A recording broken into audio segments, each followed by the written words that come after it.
Olá, nono ano, boa tarde, tudo bem com vocês? Sejam bem-vindos à nossa aula de hoje, mais uma semana que se inicia. Com a graça de Deus, pedimos que Ele renove as nossas forças e nos dê sabedoria, para que a gente consiga concluir mais essa semana de aulas, em nome de Jesus. Da semana passada para esta, nós ficamos com uma atividade pendente de correção, que é a atividade da prática linguística, que se inicia na página 197. Então, peço que nesse momento vocês peguem os livros, abram na página 197, para nós podermos realizar a correção dessa atividade, ok? Então, na página 197, nós encontramos uma reportagem que tem por título A Linguagem dos Jovens. Jornalista comanda pesquisa inédita que decifra o que pensa e comunica a juventude brasileira. Essa reportagem foi escrita por Luiz Costa Pereira Júnior. E o que é que nos diz ela? Os jovens de hoje são filhos da mãe, com todo respeito. A constatação, resultado de uma das mais interessantes pesquisas sobre a juventude brasileira, aponta que a figura da mãe se tornou a referência máxima da geração nascida nos anos de 1980 e 1990. Num país em que 20 milhões de famílias são chefiadas por mulheres, valores considerados maternais, o afeto como vetor da felicidade, cultivar amigos, fazer o que gosta e cuidar de quem se gosta, passaram a substituir aqueles tidos como masculinos, que era ganhar dinheiro, subir a todo preço, que predominaram na geração anterior. A intenção da Novos Consumidores 2, pesquisa feita pela Estúdio Ideias entre julho e outubro de 2008, com 1.623 jovens de todo o país e lançada no fim do ano, era medir a relação que os jovens mantêm com a publicidade. Mas, a pedido do Núcleo Jovem da editora Abril, que solicitou o estudo, formou um balanço de como se expressam as pessoas de 13 a 24 anos, dos centros urbanos. Tivemos o cuidado de não falar com formadores de opinião para retratar o brasileiro médio, com o mínimo de acesso à internet, diz Brenda Fuculta, a diretora do Núcleo Jovem da Abril, responsável pela pesquisa. Nas páginas seguintes, 198 e 199, nós vamos encontrar alguns dos depoimentos que foram colhidos nessas reportagens. E nós não faremos a leitura de todos eles porque acredito que vocês fizeram essa leitura antes de realizar a resolução da atividade. E aí nós temos algumas perguntas, por exemplo, na página 198. O jovem adota gírias só até entrar no mercado? E aí a resposta, pode ser, mas é preciso considerar que o mercado e as famílias estão mais abertos a gírias adolescentes do que o inverso. Hoje é comum ouvir no trabalho expressões que os pais incorporam dos filhos. As pessoas falam beleza, tá certo, mesmo em atividades formais. E já não sou esquisito. Os ambientes de trabalho estão mais flexíveis com a linguagem e a juventude fez isso. Na página 199, o jovem é superficial e alienado ou isso é um mito? Não diria superficial. Os valores mudaram, tivemos gerações empenhadas em política ou em ganhar dinheiro. Hoje, há bandeiras como vamos viver a vida com mais prazer e sentido. Não serão esses os jovens que vão revolucionar o meio ambiente, mas tiveram mais convites a pensar sobre essa questão. O fato é que a presença feminina se reflete numa geração mais conservadora e menos individualista, atenta à qualidade da própria vida. Não dá para dizer que é mais alienada. Então, nessas duas páginas, nós temos algumas dos questionamentos que foram feitos a respeito da temática da reportagem, que é a linguagem dos jovens. Então, vamos lá, gente, para as nossas questões. Na página 200, a partir da página 200. Primeira questão. No primeiro parágrafo do texto, a que se refere a palavra constatação? Ela está se referindo ao fato dos jovens de hoje serem, entre aspas, filhos da mãe. Lembrando que esse filhos da mãe aqui não está no sentido de xingamento, tá? Está no sentido de que essa é uma geração que está fortemente influenciada pelos valores maternos, tá? Pela proteção da mãe, pelos valores maternos. Segunda questão, o texto que você acabou de ler teve como base um texto anterior. Que texto é esse? Foi citado, na verdade, a pesquisa, né? Então, foi o texto da pesquisa que serviu como base para essa reportagem. A pesquisa Novos Consumidores 2. Terceira questão. E qual era o objetivo inicial dessa pesquisa, Novos Consumidores 2? O objetivo era medir a relação que os jovens mantêm com a publicidade. Ou seja, se eles consomem a publicidade, em que nível eles consomem essa publicidade, entre outros. Quarta questão. Que outro objetivo foi dado à pesquisa durante a sua realização? Então, no meio do percurso, eles quiseram não só analisar a forma como os jovens, a relação que os jovens mantêm com a publicidade, como eles também quiseram fazer um balanço de como se expressam as pessoas de 13 a 24 anos nos centros urbanos. Então, essa é a resposta da quarta questão. Repetindo, formar um balanço de como se expressam as pessoas de 13 a 24 anos dos centros urbanos.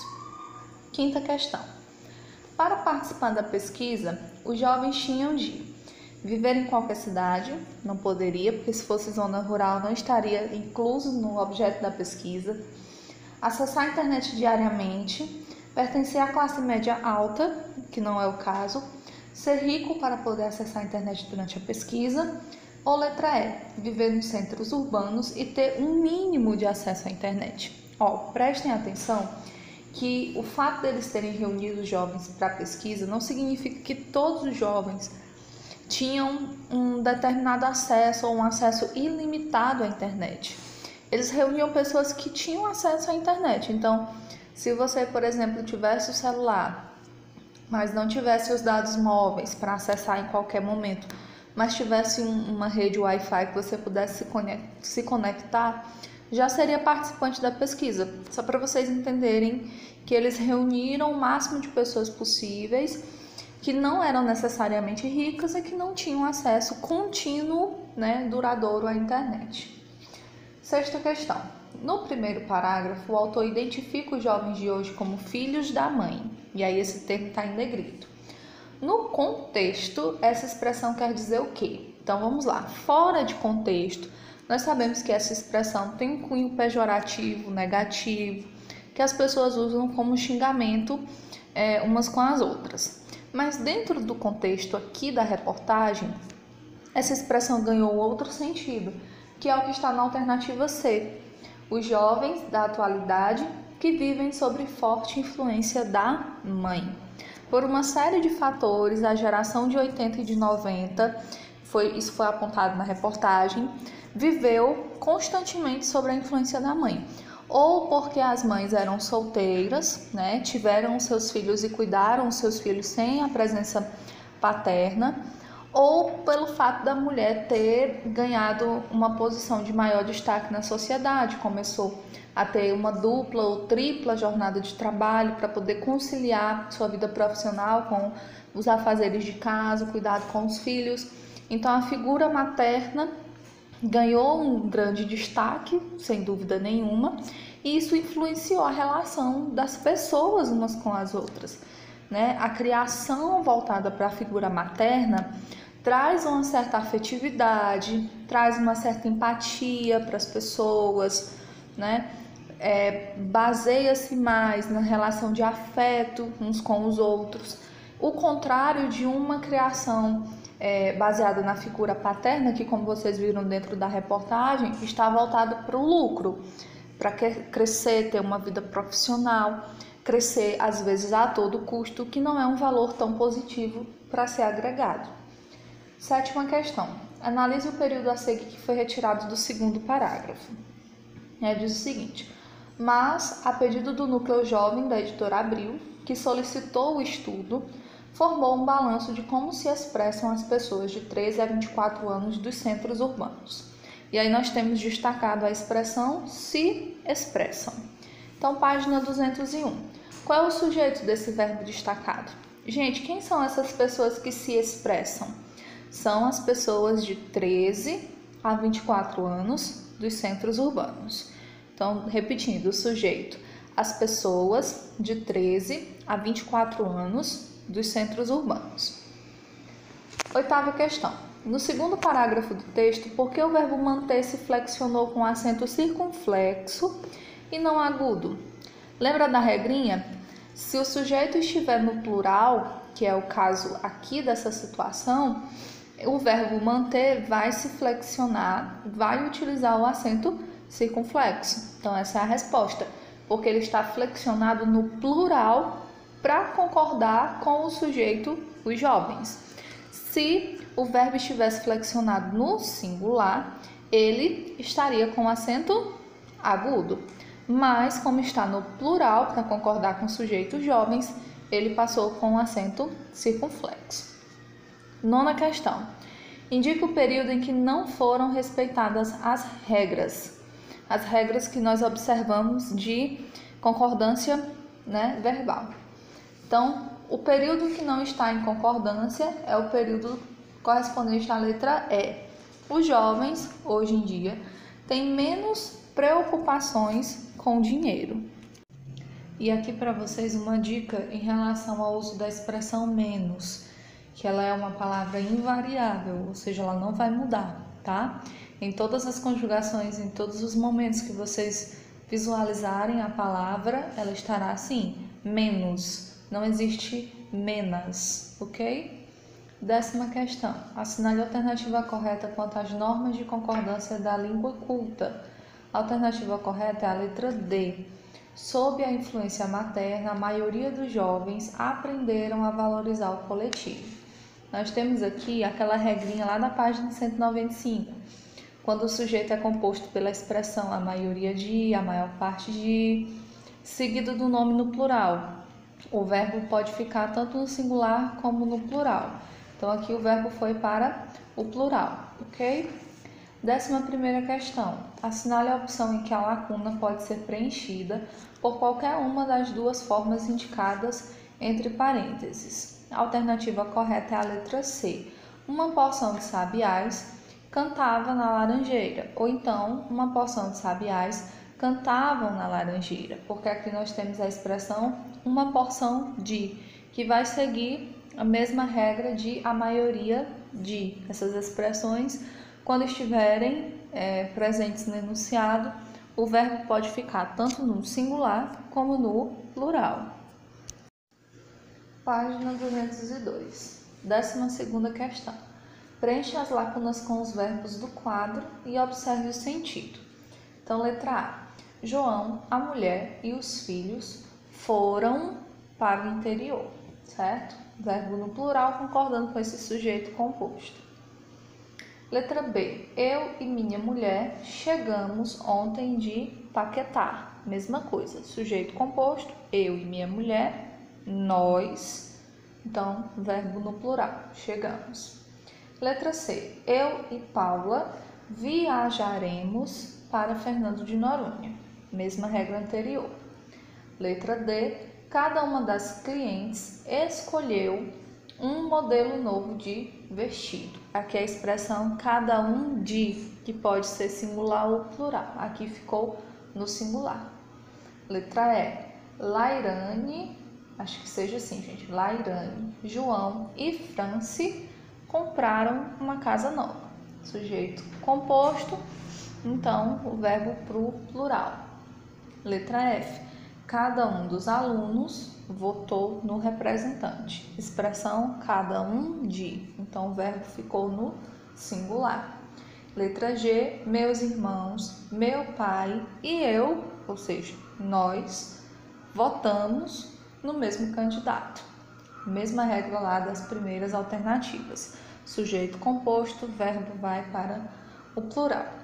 E a nossa última questão. Os verbos abaixo devem preencher as lacunas do texto e pede para você observar a concordância.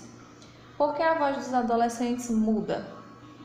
É culpa dos hormônios que perturbam o organismo da moçada nessa fase da vida. Na adolescência, tanto os garotos como as meninas começam a produzir os hormônios que realçam as diferenças sexuais. Nelas, aumenta a produção de estrógeno e progesterona. Neles, a testosterona explode, desencadeando uma série de transformações.